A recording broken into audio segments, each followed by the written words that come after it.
अस्सलाम दोस्तों, Pakistan cricket board बड़ा है या साया कॉर्पोरेशन बड़ी है?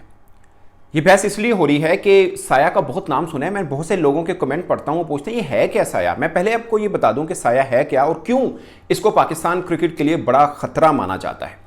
और मेरी जाती राय है कि यस, ऐसा है। इसके नकेल डालना पाकिस्तान क्रिकेट बोर्ड के लिए बहुत ज़रूरी है कि इसको नकेल डालनी पड़ेगी। ये बेसिकली एक आप समझे एजेंट कंपनी है जो कि खिलाड़ियों के कॉन्ट्रैक्ट्स करवाती है, खिलाड़ियों को डील करती है, उनके बहुत से चीज़ों को मामलों को हैंडल करती है। इवन के जो खिलाड़ियों के सोशल मीडिया अकाउंट्स हैं उनको भी हैंडल करती है। ठीक है, अमूमन दुनिया भर में इस तरह की होती है कंपनी जो क्रिकेटर्स को सबको कैरी करती है, मगर पाकिस्तान में ये इसलिए थोड़ी डेंजरस है कि इसके पीछे एक थोड़ा सा बता दूं। ये बेसिकली दो क्रिकेटर्स हैं पाकिस्तान के, उनमें से एक साबिक कप्तान भी हैं, इंजमामुल हक। मैं नाम भी आपको बता देता हूं। वो इनके जिसे बोलते हैं ना मालकान में इनका नाम आता है। और ये ज़कात साहब जब चेयरमैन पीसीबी थे उस वक्त इस चीज़ का जिक्र भी हुआ, रिपोर्टेडली उनका नाम भी आया। दो तीन क्रिकेटर्स और भी हैं जो शायद आम लोगों को नहीं पता, मैं नाम नहीं लेना चाह रहा। वो भी उनमें से भी एक पाकिस्तान के कप्तान रहे हैं। वो भी किसी ना किसी तरह से स्टेक होल्डर हैं इस साया के। इसलिए टीवी में बैठ के मुख्तलिफ मामलात के ऊपर जब वो तज्जिया कर रहे होते हैं, जब इंटरेस्ट आता है साया का, तो वो उनको डिफेंड करते हैं और वो फिर पाकिस्तान क्रिकेट बोर्ड को तनकीद का निशाना बनाते हैं। ये बात मैं कर रहा हूं जो शायद सबसे ज्यादा पाकिस्तान क्रिकेट बोर्ड को तनकीद का निशाना बनाता है। फखर जमान का इशू हुआ, शाहीन अफरीदी का इशू हुआ। मुझे लगा और मुझे अब भी लगता है कि पाकिस्तान क्रिकेट बोर्ड ने इन क्रिकेटर्स के साथ ज्यादती की है। मगर दूसरी तरफ पाकिस्तान क्रिकेट बोर्ड को एक खास काम करना है।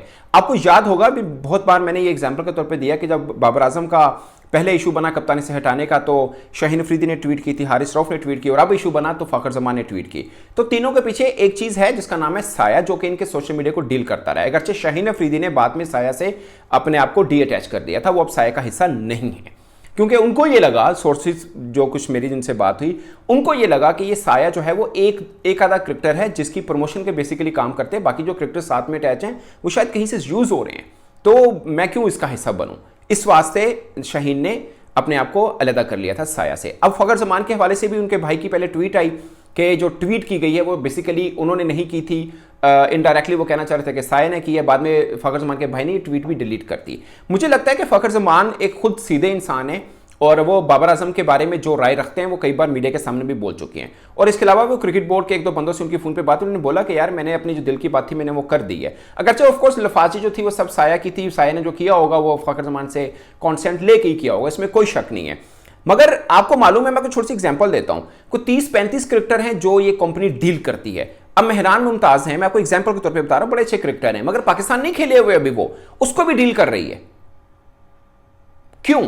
क्योंकि इस कंपनी के अंदर 2-3 क्रिकेटर्स ऐसे हैं जो पाकिस्तान क्रिकेट बोर्ड के साथ भी अटैच हैं और वो देखते हैं कि ये क्रिकेटर अपकमिंग क्रिकेटर है, ये पाकिस्तान टीम में आ सकता है, फौरन उसको अपने उस ग्रुप के अंदर शामिल कर लेते हैं, उनको उनके साथ कॉन्ट्रैक्ट्स करते हैं और फिर चीज़ों को लेकर चलते हैं। यानी पाकिस्तान क्रिकेट बोर्ड के सेंट्रल कॉन्ट्रैक्ट के अंदर इतने क्रिकेटर्स नहीं हैं जितने साया के कॉन्ट्रैक्ट के अंदर क्रिकेटर्स हैं। ये आम जुबान में समझाने के लिए मिसाल के तौर पर 2023 में आपको याद होगा एक मसला बना था, पाकिस्तान क्रिकेटर्स ने इनकार कर दिया कि हमें सेंट्रल कॉन्ट्रैक्ट में कम पैसे मिलते हैं और ये हमने नहीं एक्सेप्ट करना। उस वक्त चीफ सिलेक्टर थे इंजमामुल हक, ये रिपोर्ट भी हुआ वाकया। तो इंजमामुल हक ने बेसिकली साया के कहने के ऊपर क्रिकेटर्स ने ये किया।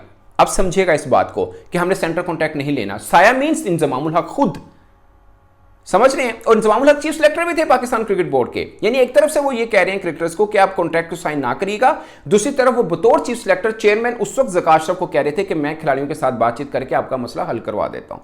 यानी दो तरफ। ये बात जब ज़कात अशरफ साहब को पता चली तो उन्होंने इंजमाम को फारिग कर दिया था। बाद में इंजमाम की तरफ से ये रिपोर्ट चली कि नहीं वो उन्होंने अपने को डी अटैच कर दिया साया से या जो भी चीज़ें सब थी। और दूसरा ये कि ये जो कॉर्पोरेशन है ये सिर्फ क्रिकेटर्स को डील नहीं करती उनके एग्रीमेंट्स को लेके। बहुत से क्रिकेटर्स पाकिस्तान के ऐसे भी हैं जिनके इन्होंने मुख्तलिफ कंपनीज के अंदर इन्वेस्टमेंट की है और उस इन्वेस्टमेंट में क्रिकेटर्स का हिस्सा भी है, वो चाहे फॉर्मर क्रिकेटर्स हों वो चाहे करंट क्रिकेटर्स हों। और इसलिए भी ज़कात अशरफ साहब ने ये सोचा था कि एक कंपनी को 2 या 3 क्रिकेटर्स को डील करना चाहिए।